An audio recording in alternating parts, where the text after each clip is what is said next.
Hello! I am unboxing Jordan 38 na nabili namin sa Foot Locker, Trinoma. Thank you sa aking butihing may bahay. So yung box niya is sustainable, mga recyclable materials.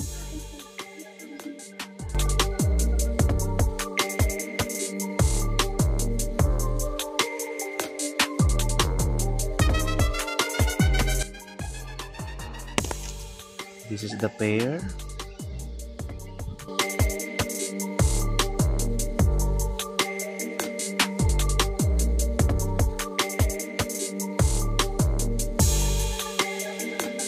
Meron siyang white, black, and red sole. Pati sa tang may red din.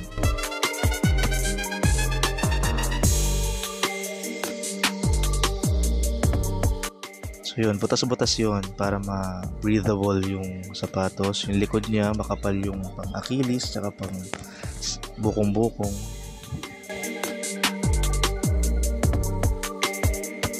Synthetic leather yata itong nasa harap, so hindi siya basta-basta nalulukot. Neoprene naman yung tang. XDR yung swelas. Ang XDR daw, based na nabasa ko, is magandang swelas daw. So durable siya. Yun na unang release kasi nito, transparent yung rubber ng swelas niya. So may issue, parang mabilis matanggal. So ito, mukhang okay naman.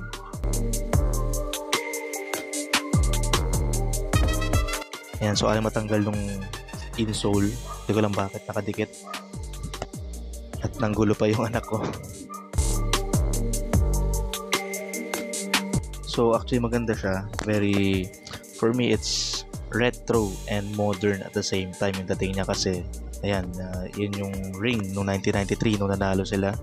Because inspired daw ito sa Jordan 8.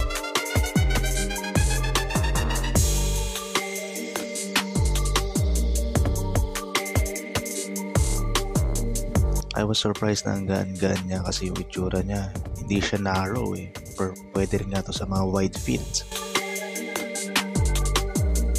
Yes, flagship ang tawag sa kanya kasi ito na yung main line ng Jordan. Kumbaga, kung naglalaro pa si Michael Jordan, ito yung susuotin niya this season. And it's made with at least 20% recyclable content. And natanggal ko na yung tag ng XDR.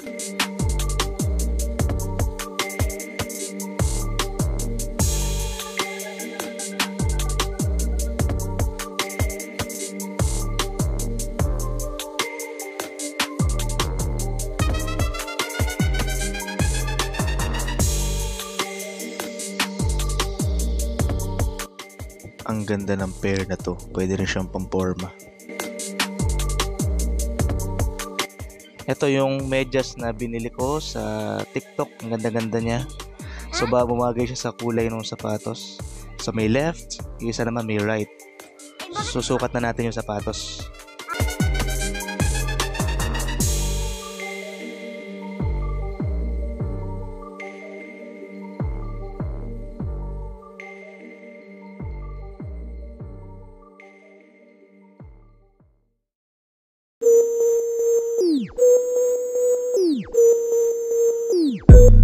So ayan siya pag nasuot ko na pareho. Ang ganda-ganda. Ang ganda ng design.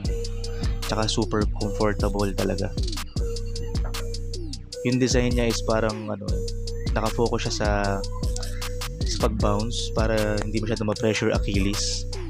So yan, ang pangit ng pagkaka-medyas ko. Paling excited kasi masuot kasi ang sarap niya sa paa. Sobra.